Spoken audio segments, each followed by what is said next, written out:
कुछ खट्टा, कुछ मीठा और कुछ चटपटा खाने का मन करता है। तो मैं आज इसी की रेसिपी आपके साथ शेयर करूंगी, क्योंकि मुझे तो ये खाने में बहुत ही अच्छा लगता है। तो मैंने सोचा कि क्यों ना आपके साथ भी इसकी रेसिपी शेयर करूं।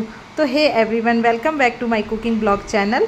तो चलिए, सबसे पहले मैंने क्या किया है कि ये मैंने मीडियम साइज़ के 5 आम ले लिए हैं। आम मतलब कच्ची कैरी ली है। और आप जब भी कच्ची कैरी लें तो आप इस चीज़ का ध्यान रखें कि ये बिल्कुल सख्त होनी चाहिए और बिल्कुल टाइट होनी चाहिए। बहुत बार क्या होता है कि हम मार्केट से लेकर के आते हैं और 2-3 दिन रख देते हैं, तो उसके बाद ये सॉफ्ट हो जाती है और नरम हो जाती है। तो ये बिल्कुल सॉफ्ट और नहीं होनी चाहिए और नरम नहीं होनी चाहिए, नहीं तो उससे क्या होता है कि इसका टेस्ट बिल्कुल भी अच्छा नहीं बनता है। तो मैं आज आपको बिल्कुल कम मसालों के साथ लेकिन बहुत ही टेस्टी तरीके से बनने वाली आम का अचार भी कह सकते हैं, खट्टा मीठा, तो मैं आज आपको आम का अचार बना करके बताऊँगी। तो देखिए, ये मैंने मीडियम साइज़ के करीबन 5 कैरी ले ली है और इन्हें मैंने छील लिया है। तो आप इसी तरीके से इन्हें धोने के बाद आराम से छील लें। और छीलने के बाद अब हम क्या करेंगे कि ये जो कैरी ली है मैंने, तो ये तो मेरे घर से आई हुई है, यानी कि मेरी मम्मी आई थी, तो मेरी मम्मी वहाँ से लेकर के आई है। तो मेरी मम्मी बहुत सारे लेकर के आई थी, तो मैंने उन्हें फ्रिज में स्टोर कर दिया है।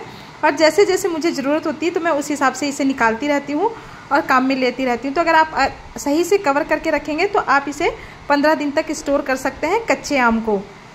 तो देखिए, अब करीबन मैंने इन्हें छील करके और अब मैं इसे इस तरीके से थोड़ा सा रफली ही चॉप करूँगी। तो आप इसमें कोई शेप की ज़रूरत नहीं है, आप इसे थोड़ा मोटा मोटा ही काट करके और रफली चॉप कर लें।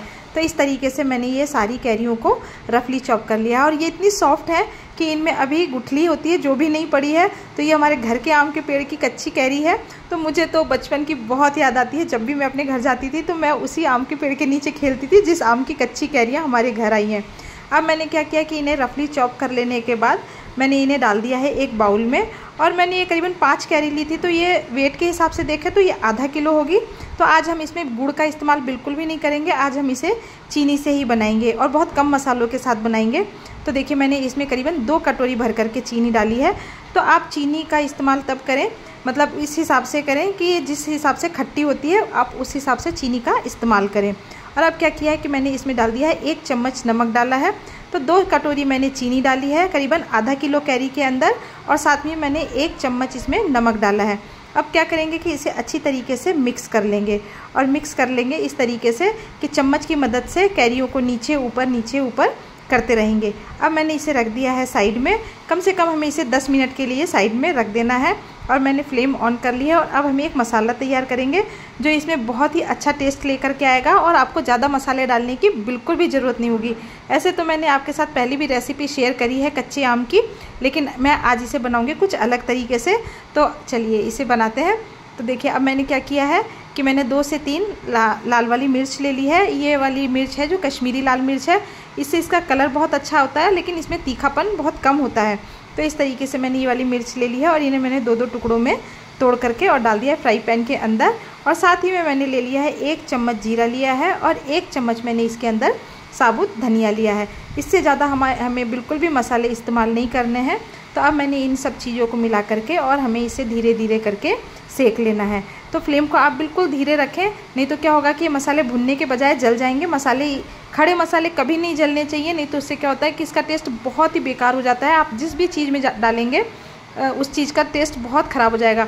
तो देखिए, इसी तरीके से ये बस गोल्डन ब्राउन होने चाहिए। और जब ये ठंडे हो जाए तो इसको मैं अब एक मोटा सा दरदरा सा मतलब पाउडर के रूप में बना लूँगी। तो आप इसे चाहें तो मिक्सर में भी ग्राइंड कर सकते हैं, लेकिन आप मिक्सर में ग्राइंड करें तो इस चीज़ का ध्यान रखें कि आप उसे पल्स मोड पर ही चलाएं। ये थोड़ा सा दरदरा सा मोटा मोटा ही कुटा हुआ होना चाहिए। तो इसलिए मैंने इसे आमदस्ते में कूट लिया है, नहीं तो मैं मिक्सर जार में अगर इसे पीसती तो थोड़ा सा मुझे लगता है कि ये ज़्यादा पीस जाता, तो उससे इसका टेस्ट इतना अच्छा नहीं बैठेगा जितना कि ये दरदरा कुटने से इसका टेस्ट बैठेगा। अब देखिए, मैंने जो कैरी में चीनी डाल करके और नमक डाल के रखा था, तो इसे करीबन 10 मिनट हो चुके हैं। 10 मिनट हो जाने के बाद इसमें से पानी रिलीज़ होने लग जाएगा, यानी कि जो चीनी है और नमक के कारण ये अच्छी तरीके से घुल गई है। तो आप नमक डालना बिल्कुल भी नहीं भूलें। और नमक मैं आपको बता दूं कि इस समय मैंने इसमें रेगुलर नमक डाला था जब मैंने चीनी डाली थी। अब क्या करेंगे कि चढ़ा ली है हमने एक कढ़ाई, और कढ़ाई के अंदर डाल दिया है मैंने, देखिए इस तरीके से, जिस कैरी को हमने काट करके और चीनी में भिगो करके रखा था, यानी कि चीनी और नमक डाल करके रखा था।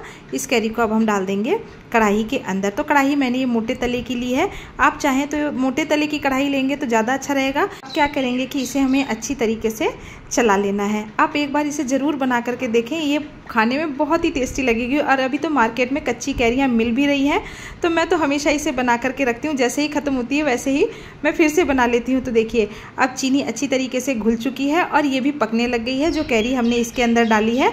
तो इसी तरीके से आप इसे 6 से 7 मिनट तक पकने दें। अब क्या करेंगे कि इसके अंदर मैंने डाल दिया है 1 चम्मच मैंने सौंफ डाली है, और साथ ही में मैंने इसके अंदर 1 चम्मच कलौंजी डाली है।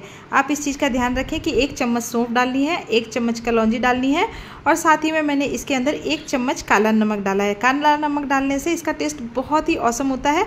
इस समय आपको अब रेगुलर नमक का इस्तेमाल नहीं करना है, क्योंकि जब हमने इसे मैरिनेट करने के लिए रखा था, यानी कि जब मैंने इसमें चीनी डाली थी तो उससे समय मैंने इसके अंदर नमक डाल दिया था। तो अब आप इसके अंदर बिल्कुल भी नमक नहीं मिलाएं, सिर्फ आप इसके अंदर काला नमक मिलाएं, सौंफ मिलाएं और कलौंजी मिलाएं।